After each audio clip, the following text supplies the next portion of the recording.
Hello, my dear beloved children. Today I want to return to the conversation about energy processes occurring in different situations, depending on their perception by people with different levels of consciousness. As already mentioned in my recent message, any situation carries the energies that the people involved in it feed. And if the two realities now formed on Earth can be conventionally called dual and unipolar, then the perception of the same events by people belonging to these realities carries the same different energies. Let's go back to the example from my previous message. In the first dual reality, the whole situation related to the recent terrorist act in Russia is developing according to the usual scenario. People mourn the dead and sympathize with all the victims of this tragedy. The authorities on the ground are investigating and looking for the perpetrators of the incident. The head of state calls on the residents of Russia to unite in the face of the terrorist threat.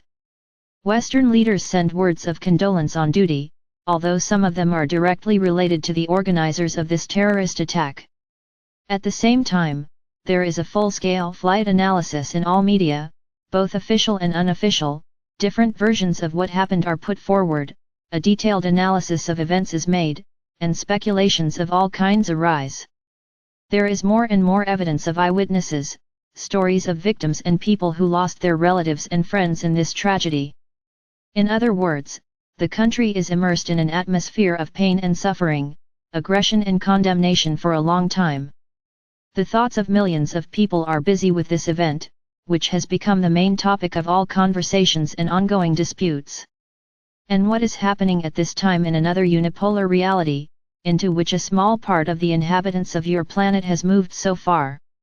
Of course, these people did not remain indifferent to the general grief, but their reaction is radically different from that of the first category of people. Fully aware of the fact that nothing ever happens by chance, they see the pattern of the event that happened and the entire causal chain that led to it. They try not to maintain idle conversations and speculation, but do everything possible to alleviate people's suffering and reduce energy tension. If they are able to physically help the victims, they definitely do. But no less important is their energy work to neutralize the consequences of this monstrous act of violence.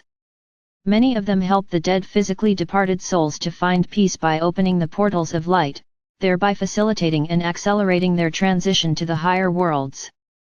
They also purify the energy space of the very scene of the incident, on which, like crows on carrion, hordes of astral entities that feed on the energies of pain and suffering have flown. In other words, this category of people immediately became involved in creative work, without wasting energy talking about the current situation, which do not help to solve it, but only further nourish it with negative energies.